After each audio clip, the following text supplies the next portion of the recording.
اپنے الفاظ کے اعتبار سے نہایت مختصر اور اپنے مفاہیم کے اعتبار سے انتہائی معنی خیز قرآن مجید کی سورہ عصر میں نے آپ کے سامنے تلاوت کی ہے۔ حضرت امام شافعی رحمۃ اللہ علیہ ارشاد فرماتے ہیں کہ اگر لوگ صرف اسی ایک صورت پر ہی غور کر لینا تو ان کے لیے زندگی گزارنے میں، رب کو راضی کرنے میں، اعمال حاصل کرنے میں یہ ایک صورت ہی بہت کافی ہو جائے گی۔ شرط یہ ہے کہ تدبر کریں، اس میں غور کریں۔ اور دوسرے مقام پر حضرت امام شافعی رحمۃ اللہ علیہ سورہ مبارکہ کے بارے میں بہت ہی بڑی بات ارشاد فرماتے ہیں۔ امام صاحب رحمۃ اللہ علیہ فرماتے ہیں کہ اگر باقی قرآن مجید نہ بھی نازل ہوتا تو یہ ایک صورت ہی انسانیت کی ہدایت کے لیے بہت کافی تھی۔ لیکن بات پھر وہی ہے، شرط پھر وہی ہے کہ اس شخص کے لیے جو تدبر کرے، جو غور کرے۔ یوں سمجھ لیں کہ پورے قرآن مجید کا خلاصہ سورہ عصر ہے، اور بہت سارے لوگوں کو یاد بھی ہوتی ہے، بہت سارے لوگ اس کا معنی بھی جانتے ہیں، بہت سارے لوگ اس کے ترجمے سے بھی آگاہ ہوتے ہیں۔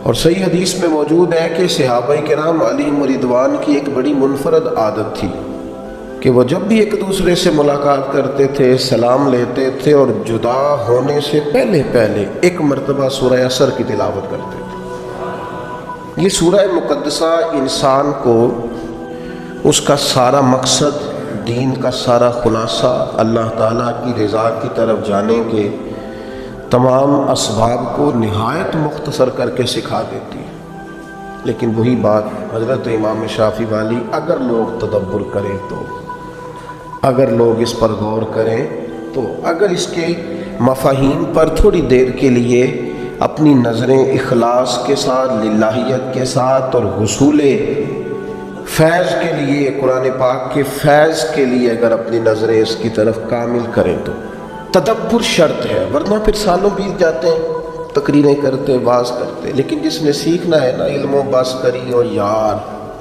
ایک کوئی عرف تینوں درکار۔ اگر تو کسی شخص نے سیکھنا ہے، اس میں تدبر کرنا ہے، غور کرنا ہے، حصول فیض کرنا ہے، اپنے لیے نصیحت کا حصول کرنا ہے، تو یہ سورہ مبارکہ کافی۔ انداز دیکھیے، ارشاد فرمایا والعصر، رب فرماتا ہے مجھے زمانے کی قسم ہو۔ اللہ کو بھی قسم اٹھانے کی ضرورت ہے، مالک کریم کو بھی کیا حاجت ہے کہ وہ قسم اٹھائے، لیکن تاکید کر کے بات ذہن میں اتارنے کے لیے۔ انسان کا مزاج ہوتا ہے نا، جس بات پہ قسم اٹھائی جائے اس کو انسان سمجھتا زیادہ پکی ہے، تو طبع انسانی کے مطابق بات کی۔ فرمایا والعصر، زمانے کی قسم ہو۔ انسان کو پیدا کرنے والا رب قسم اٹھا کے انسان کی ایک بات کرتا ہے، والعصر، مجھے قسم ہو زمانے کی، ان الانسان لفی خسر۔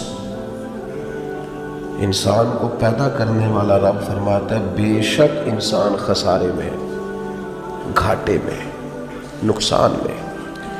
لوگ اس کو کہہ رہے ہیں بڑا سیٹ ہے، لوگ کہہ رہے ہیں بڑا کامیاب، یہ بھی کہہ رہے ہیں اللہ کا بڑا شکر ہے، لیکن پیدا کرنے والا رب، انسان کو بنانے والا، اس کو جاننے والا رب فرماتا ہے مجھے زمانے کی قسم ہو یہ نقصان میں ہے۔ اور خسارہ، اس خسارے کو نہیں کہتے ہیں کہ لوگ کہتے ہیں میں نے کاروبار کیا تھا تو نفع نہیں ہوا، نقصان ہوا۔ خسارہ اس خسارے کو کہتے ہیں جو اصل مال بھی ضائع ہو جائے، راس المال بھی ضائع ہو جائے تو کہتے ہیں خسارہ ہوا، یعنی اس کے پاس جو تھا اس میں بھی یہ خسارے میں کہ یا اللہ سارے خسارے میں ہے؟ فرمایا نہیں، الا الذین آمنوا، جن میں 4 صفتیں پائی جائیں وہ نہیں خسارے میں۔ ان میں پہلی صفت یہ ہے کہ الا الذین آمنوا، بے شک وہ لوگ جو ایمان لائے، مگر وہ لوگ جو ایمان لے آئے، جن کا ایمان مضبوط ہو، جن کا عقیدہ ہو کہ اللہ ہمارا رب ہے، وہی پیدا کرنے والا ہے، وہی رزق دینے والا ہے، اسی کی تقدیر کا غلبہ ہے، رب کریم ذرے ذرے کو جانتا ہے، اللہ تعالیٰ نے جس حال میں رکھا ہے یہی حال میرے لیے بہتر ہے، انسان محنت پوری کرے، نتیجہ اپنے رب پہ چھوڑ دے۔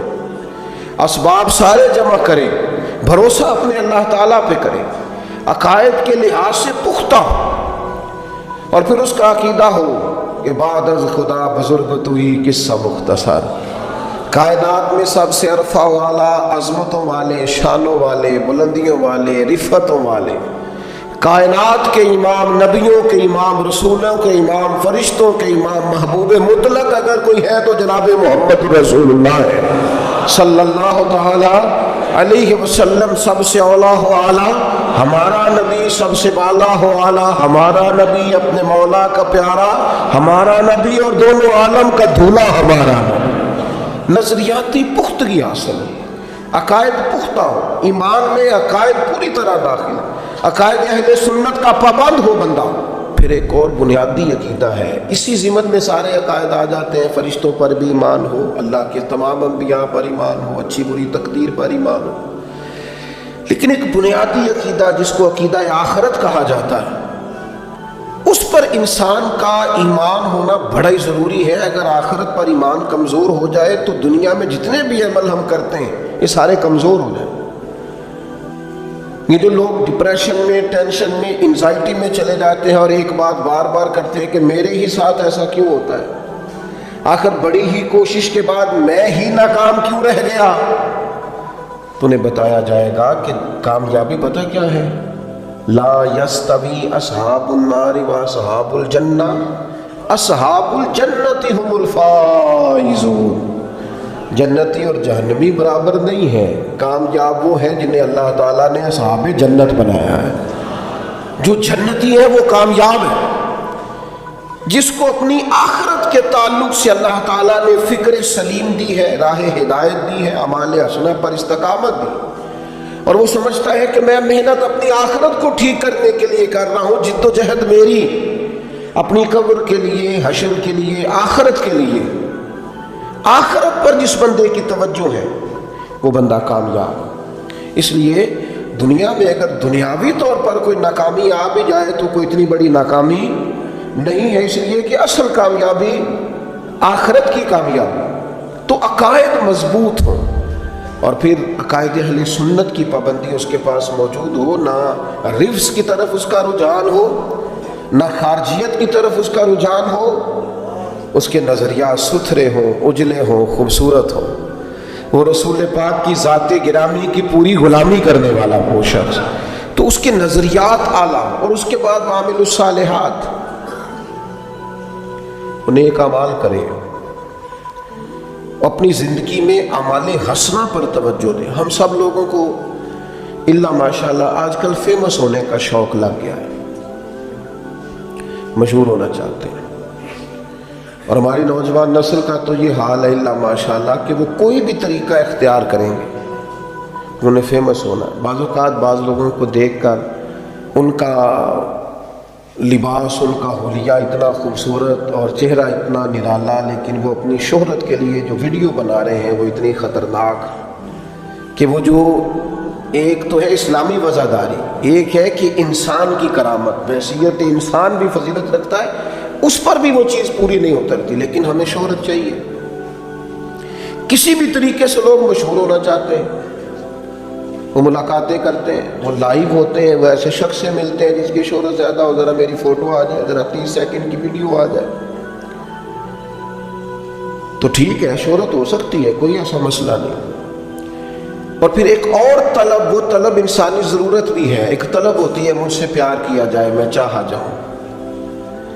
یہ تو انسان گھر کی چار دیواری کے اندر بھی چاہتا ہے اور زمانے میں بھی چاہتا ہے کہ مجھ سے محبت کی جائے، تو کی جائے گی، کوئی مشکل کام نہیں، شہرت بھی ہو جائے گی اور محبت والی ہو جائے گی اور وقار والی ہو جائے گی۔ اللہ نے طریقہ بتایا ہے قرآن مجید میں، فرمایا ان الذین آمنوا وعملوا الصالحات سیجعل لهم الرحمن ودا، بے شک وہ لوگ جو ایمان لائے اور جنہوں نے نیک اعمال کیے، رحمان لوگوں کے دلوں میں ان کی محبت پیدا فرما دے گا، آپ پیارے ہو جائیں گے، لوگ آپ سے محبت کریں گے۔ لیکن اگر آپ یہ چاہیں کہ میں اللہ کا نافرمان رہوں اور لوگ میرے فرما بردار رہیں، یہ کیسے ہو سکتا ہے؟ تو ممکن ہی نہیں ہے نا میرے عزیز، نبی اکرم نور مجسم صلی اللہ تعالیٰ علیہ وسلم نے فرمایا، میرے پیارے نبی کریم علیہ السلام فرمانے لگے، جب تو اللہ کی نافرمانی کرتا ہے نا تو پھر جس نے تیری فرما برداری کرنی ہوتی ہے وہ تیری نافرمانی کرتا ہے۔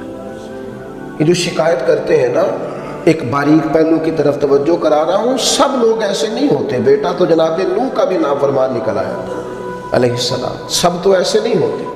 لیکن میں اپنے اور اپنے بعض دوستوں کی تربیت کے لیے بات عرض کرتا ہوں کہ یہ جو ہم کہتے ہیں میری اولاد بھی نافرمان ہو گئی اور شاگرد بھی نافرمان ہو گئے اور جن کو میرے ماتحت بات ماننا چاہیے کہ وہ بھی نافرمان ہو گئے، تو ایک باریک بات پر غور کریں۔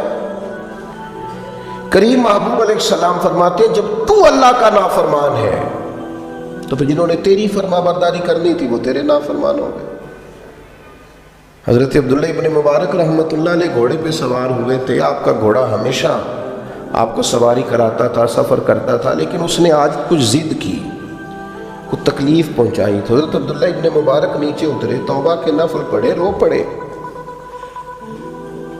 حضور کیا ہوا؟ فرمانے لگے، مجھے لگتا ہے آج مجھ سے میرے رب کی کوئی نافرمانی ہو گئی، اس لیے کہ یہ ہمیشہ میرا فرما بردار رہتا تھا، آج جو اس نے ضد کی ہے تو اس کے پیچھے کوئی حکمت کار فرمان۔ لیکن ہم تو چونکہ بڑے اعلیٰ قسم کے لوگ ہوتے ہیں، ہم کہتے ہیں یاد نہیں کبھی کسی کا دل دکھایا ہو، اور ساری زندگی کی تکلیف تو کبھی کسی کو نہیں دی، میں تو بڑا ہی اچھا تھا، یہ بچے پتہ نہیں کس پہ چلے گئے۔ نہیں بھائی، آپ اپنے حق میں دلائل دینے کی بجائے زیادہ بہتر ہے کہ اپنے رب کی بارگاہ میں استغفار کریں، اس کے حضور حاضری دیں، آپ اللہ تعالیٰ کی بارگاہ کے اندر اپنے آپ کو جھکائیں اور دیکھیں کہ کہاں آپ سے غلطی رہ گئی۔ اللہ کی نافرمانی جو ہم کسی طرف چلے جاتے ہیں نا، جی میری تربیت میں کیا کمی رہ گئی، آپ کی تربیت ٹھیک ہے، آپ نے رزق حلال کمایا وہ ٹھیک ہے، لیکن کسی جگہ آپ نے رب کی نافرمانی کی جس کا نتیجہ اس صورت میں سامنے آیا۔ میں کہہ چکا ہوں سب کے لیے نہیں، لیکن میری طرح کے گناہگاروں کو بہرحال اس پر غور کرنے کی ضرورت ہے، وہ اس پر توجہ کریں۔ تو فرمایا کہ انسان خسارے میں ہے، الا الذین آمنوا، مگر وہ لوگ جو ایمان لائے، وعملوا الصالحات، اور جنہوں نے نیک اعمال کیے۔ اور یہاں بات ختم نہیں ہوئی، دو صفتیں اور بھی پیدا کریں۔ یہ دو باتیں ان کی اپنی ذات تک تھی، آمنوا وعملوا الصالحات، یہ دو باتیں ان کے اپنے لیے تھی۔ اب وہ سوسائٹی کو کیا دیں؟ دو کام معاشرے کے لیے بھی کریں، وتواصوا بالحق، حق بات کی نصیحت کریں وہ معاشرے، خیر کی بات کی نصیحت کریں، وائرل باتیں نہ کریں۔ کہ آج کل یہ موضوع چل رہا ہے تو ذرا میں اس پر بولوں گا تو کچھ ویوز میرے بھی بڑھ جائیں گے، وائرل باتیں نہیں کریں۔ وتواصوا بالحق، وہ حق بات کی نصیحت کریں، کلمہ حق کہیں اور حکمت کے ساتھ کہیں، ادعو الی سبیل ربک بالحکمہ، دانائی کے ساتھ کہیں، لوگوں کو سمجھانے کی نیت سے کہیں، کلمہ حق ان کی زبان پر آئے۔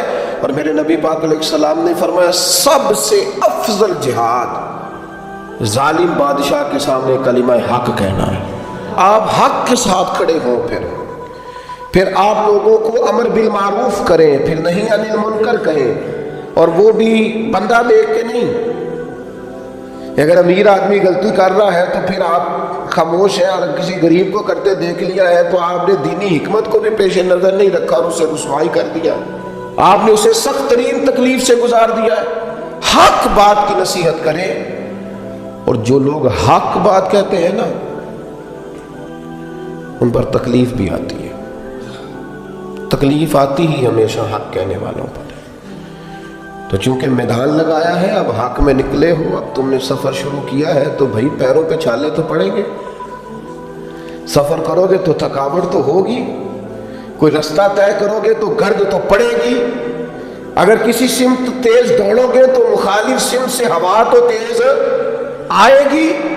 اب وہاں گھبرانا نہیں، کمزور نہیں پڑنا، تھکی باتیں نہیں کرنی۔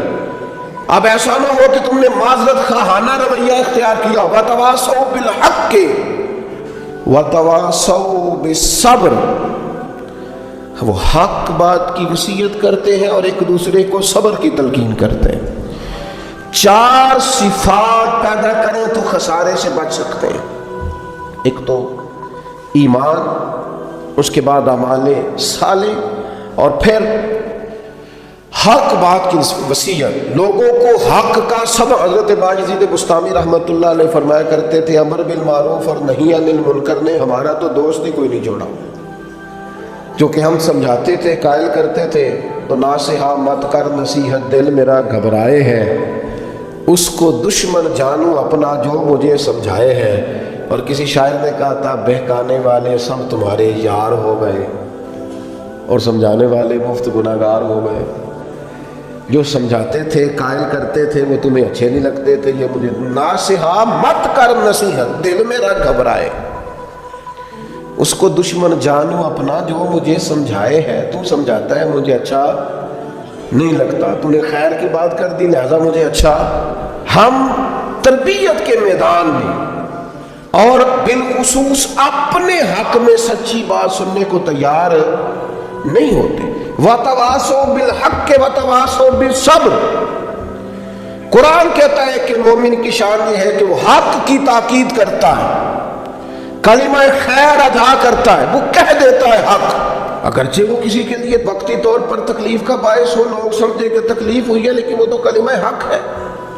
اور پھر یہ مت سمجھے کہ آپ حق کے رستے پہ چل رہے ہیں تو آپ یہ محسوس کریں گے کہ ساری دنیا آپ کی تائید ہی کرے گی۔ بڑے لوگ تائید کرتے ہیں، پیار کرنے والوں کی بھی تعداد گنی کوئی نہیں جا سکتی، انہیں بھی شمار کیا جا سکتا نہیں، لیکن یہ نہیں ہو سکتا کہ کل دنیا ہی آپ کی تعریف کرے۔ ایک بات ہمیں بڑا پریشان کرتی ہے، مجھ پر فلانا تنقید کر رہا ہے، تو کیا پریشانی ہے آپ کو؟ کیا سمجھتے ہیں آپ اپنے آپ کو؟ ہمت ہونی چاہیے تنقید سننے کی۔ ساری زندگی ہم اپنے بچوں کو پیس کے رکھ دیتے ہیں کہ پتر فلانا کام نہ کریں لوگ کی آکھن گے، تو وہ نہیں کرتا تو پھر لوگ ولی مان لیتے ہیں بچے کو۔ کبھی اپنے بچوں کو اس اذیت سے نہ گزارنا کہ لوگ کیا کہیں گے۔ ہاں، انہیں کہنا پتر وہ کام کرنا جس سے اللہ راضی ہو، وہ کام کرنا جس سے اللہ راضی ہو۔ انہیں سمجھانا کہ بیٹا یہ کام نہ کرنا، اس سے اللہ کی نافرمانی ہوتی ہے، لیکن آپ انہیں اس پریشر میں نہ لائیں کہ لوگ کیا کہیں گے۔ آپ لوگوں کے سامنے اپنا آپ کلیئر کرنا چاہتے، ہاں یہ حضور نے ضرور فرمایا ہے کہ تہمت والی جگہ سے بچو، بلا وجہ ایسا کام نہ کرو جس پر تمہارے لیے بحث کا دروازہ کھلے۔ باقی ساری زندگی لوگوں کو وضاحتیں نہ دیں، اپنے رب کی بارگاہ میں اپنے آپ کو صاف رکھیں، ضمیر کی عدالت میں اپنے آپ کو سرخرو کریں، تاکید حق کریں۔ سنیں جو کہنے لگا تھا حضرت موسیٰ علیہ السلام نے اللہ کی بارگاہ میں عرض کی، اللہ کے نبی معصوم ہوتے ہیں۔ حضرت کلیم نے عرض کی، اے اللہ میں چاہتا ہوں کہ لوگ میرا ذکر صرف خیر کے ساتھ ہی کریں، برائی کے ساتھ نہ کریں، چونکہ میں بانٹتا ہی خیر ہوں، میں بات ہی ہمیشہ اچھی کرتا ہوں، میں لوگوں کو اللہ کی طرف بلاتا ہوں، دین کی بات کرتا ہوں، پیغام توحید سناتا ہوں، لوگوں کی فلاح کی بات انہیں بتاتا ہوں۔ میں چاہتا ہوں لوگ صرف میرا ذکر اچھائی کے ساتھ کریں۔ تو امام ابو نعیم نے لکھا ہے اللہ تعالیٰ نے حضرت کلیم علیہ السلام سے فرمایا کہ یہ جو آپ چاہتے ہیں نا کہ لوگ صرف آپ کا ذکر خیر کے ساتھ کریں، اے کلیم یہ تو میں اپنے لیے بھی نہیں چاہتا۔ میں رب ہوں، پیدا کرنے والا ہوں، پالنے والا ہوں، پر لوگ تو سارے خیر کی بات معاذ اللہ رب کے بارے میں بھی کتنے مشرک ہیں، کافر ہیں، جو اللہ کو نہیں مانتے، تو فرمایا یہ تو میں اپنے لیے بھی نہیں چاہتا۔